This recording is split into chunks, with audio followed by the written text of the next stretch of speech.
E aí você? De boas, mas de boas mesmo, ó. Que bom então, eu sou o Vimas e começo agora mais uma pausa para esse pé. A melhor maneira de recuperar os seus pontos de alma gastos e assim não correr o risco de se tornar um zumbi. Risco sério, Goblin Slayer.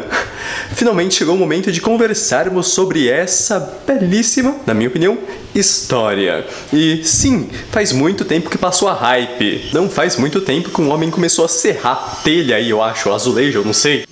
Espero que ele esteja serrando a mãe dele.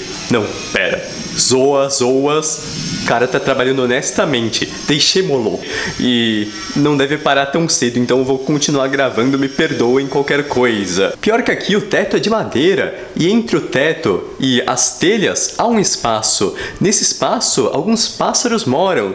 E nesse momento mesmo eu acabei de escutar uma pisada forte. Tô me perguntando o que é que tá vivendo ali em cima, porque não parece ser um pássaro normal, não. Goblin Slayer é um anime polêmico. E antes de ser um anime, era um light novel, que é tipo livro, tipo romance, só que mais leve. Por que light? Por que leve? Aí já é coisa de japonês, é a maneira que eles escrevem. O Japão tem vários alfabetos, alguns mais complexos que outros. Um é ideograma, outro é fonético, como o nosso alfabeto com o qual estamos acostumados, entende? Ideograma seria um símbolo por palavra, fonético seriam vários símbolos de acordo com os sons, tipo RA, que forma o som RA. Para nós, no nosso alfabeto derivado de quem? Dos romanos? Qual que é a polêmica por trás de Goblin Slayer? É que um anime, 1, violento, 2, com conteúdo sexual, posso dizer assim? Não sei. Sexual é uma palavra forte demais até para esse anime, que é tão forte. Eu usaria a palavra sensual, porque não há nudez, não aparece nem mamilo, e hoje tá ficando meio comum a gente ver mamilo na TV aí. Quem nunca assistiu um Game of Thrones, gostar ou não gostar é outra história, mas assistir Game of Thrones, quase todo mundo já assistiu. Fãs de fantasia medieval não poderiam deixar de experimentar essa história, não é mesmo? Goblin Slayer é até um pouco mais leve de assistir do que o Game of Thrones. Eu confesso que eu não sou um dos maiores fãs da série Game of Thrones GOT, pra simplificar. Tenho minhas razões, talvez faça um vídeo sobre isso. De volta ao Goblin Slayer. Violência e sensualidade. Vamos trabalhar primeiro esses dois tópicos que eu acho que são o principal foco de debate, de treta mesmo, na internet. No final do ano passado, 2018, estamos no começo de 2019, eu perdi totalmente a hype para fazer esse vídeo porque eu estava muito ocupado não fazendo nada. Violência e sensualidade, né? Nessa história, essas duas coisas estão relacionadas, porque os goblins, que são a principal vítima da caçada do protagonista da história, que é o tal do Goblin Slayer, ou seja, matador de goblins, então, essa espécie, os goblins, não há fêmeas goblins. Eles precisam de fêmeas humanas, ou seja, mulheres, para se reproduzir. Eles precisam ter relações sexuais, acasalar, para dizer mais chique, com mulheres. Senão, eles não se reproduzem, a espécie se extingue. Só que a maioria das mulheres não quer acasalar com um goblin, porque eles são goblins, são monstros. E isso de eles serem monstros tem tudo a ver com a minha mensagem de hoje. A mais importante, eu acho. Shadiversity, inclusive, fez um vídeo só sobre isso, chamado Faça os monstros monstruosos de novo. Só que em inglês. Make monsters monstrous again. Mas, primeiro, sobre o fato de não haver fêmeas goblins e de as mulheres não quererem se casar com goblins.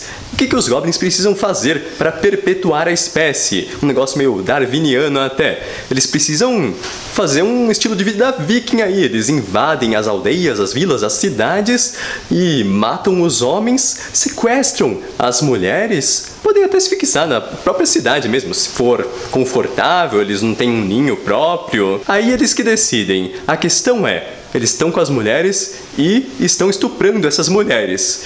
É uma história pesada. Só recomendo Goblin Slayer para maiores de 18 anos. Que fiquem avisados vocês. Então, eles estando com as mulheres, eles as estuprando. Isso, é claro, causou uma polêmica enorme na internet. Altas tretas aí, Manola, e eu pude acompanhar parte delas. Fiz o primeiro post sobre Goblin Slayer no grupo de Facebook com mais de 20 mil membros de Dungeons and Dragons no Brasil. E tanto odiador, tanto amador da série. Eu assisti, comi pipoca, estilo meme do Michael Jackson. Essa não é uma história para todos. É uma história para um público muito específico. Certos amantes da fantasia medieval. Melhor que seja um fã de Tolkien também, porque há tantas referências em Goblin Slayer, como aquela referência à charada do Bilbo Bolseiro. Foi o Bilbo, né? Sim, na história O Hobbit, já leu O Hobbit, ou pelo menos assistiu ao filme, você pegará a referência assistindo então ao anime Goblin Slayer, lendo sua light novel ou mangá que seja. Dungeons and Dragons, acabei de comentar sobre esse clássico RPG de mesa. Conhece? Porque há referência. Aparece um monstro no Goblin Slayer, é um monstro cujo nome não deve ser pronunciado. E por quê? Eu digo, é propriedade intelectual da Wizards of the Coast, do D&D Dungeons and Dragons. Estavam comentando no fórum do Crunchyroll, que é o site por meio do qual eu assisti ao Goblin Slayer. Então, estavam comentando que o próprio criador da série disse que o protagonista, o Goblin Slayer, é um Fighter Ranger, é um guerreiro e... Difícil traduzir Ranger, não é? Mesmo o Tormenta RPG nem quis traduzir. Como que eu traduzo aí? Então é isso, o Goblin Slayer é tipo um guerreiro estilo cavaleiro e um escoteiro também. E ele mata monstros, o que eu acho muito digno, porque os goblins desse anime, eles são retratados como o que eles são, monstros. Eles merecem morrer. Não tem muito jeito o que fazer com eles. Numa época em que se produz obras como Monstros S.A., nós tendemos a nos esquecer do que é um monstro. Até o Drácula foi estragado. Mas se você ler o Drácula de Bram Stoker, entenderá que ele é um demônio. Ele é um ser amaldiçoado. Os goblins são monstros. E o fato de eles agirem como monstros nessa história me deixa contente. Meio que traz essa criatura fantástica de volta à sua origem, ao que ela é mesmo. Tanta gente critica Crepúsculo por ter estragado o vampiro. A autora bem podia ter dado um nome diferente para a criatura que ela criou lá. Seria mais justo, na minha opinião. Não, ela chamou de vampiro porque vampiro tava na moda. Aliás, parece que vampiro tá sempre na moda. Que tara é essa que vocês têm com vampiros? Podem me explicar? Os goblins não só parecerem monstros, mas se comportarem como monstros, estuprando, matando. Isso é bom. E eu explico por quê. Porque não banaliza o ato de se matar monstros. Nós vemos com tanta frequência nos filmes os heróis, chamamos-los assim, às vezes sem justificativa, matando monstros. E por quê? Porque eles são baixinhos e verdes? Goblins são baixinhos e verdes, tudo bem. Eles não são monstros por isso, são. Mas se aquela criatura se comporta como um monstro, aí sim temos uma fantasia sólida. Outra crítica que vejo com frequência aplicada ao personagem Goblin Slayer é que ele tem pouca personalidade, é um personagem pouco profundo. Eu sempre rio quando vejo essa crítica, porque esse é um elemento do Goblin Slayer proposital. O autor tava zoando. Você já jogou RPG de mesa? É tão comum se criar um personagem em RPG de mesa com história simples, um parágrafo, teve sua família morta, geralmente é orc, não goblin, mas nesse anime nós trabalhamos com goblins, né? Então, ele teve sua família morta por goblins, quer matar goblins. Isso é tão típico. Uma curiosidade aqui. Há no Dungeons and Dragons um talento que capacita o personagem a vestir a armadura o tempo inteiro sem sofrer de exaustão. Referências, elas estão por toda parte. Se você prestar bastante atenção enquanto assistindo, enquanto lendo Goblin Slayer, perceberá que, na real, ele tem sim uma personalidade profunda. Ele parece ser superficial, mas se você enfia o braço nessa água, verá que não conseguirá alcançar o fundo. São águas escuras. Por exemplo, aquela história de ele achar que os goblins vieram da lua, que a lua é verde. Isso é tão bonito, isso sugere profundidade.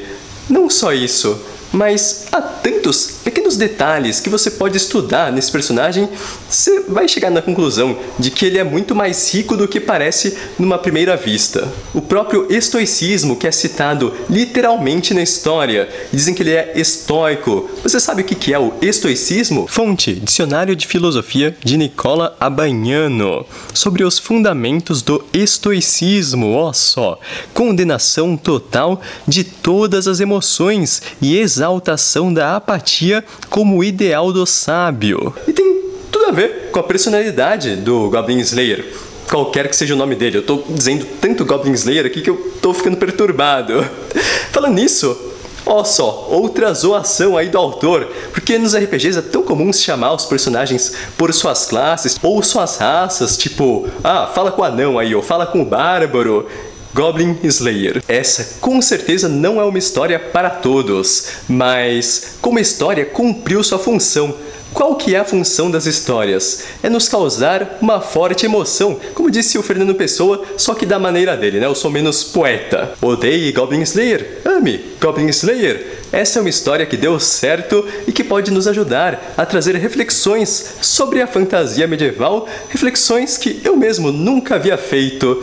Não me recordo de haver visto em outra história um bebê Goblin. Em Goblin Slayer eu vi, e ele matou os bebês Goblins, mas... Muito obrigado a você por me acompanhar em mais esses momentos tão especiais. Nos vemos no próximo vídeo, eu espero, como sempre,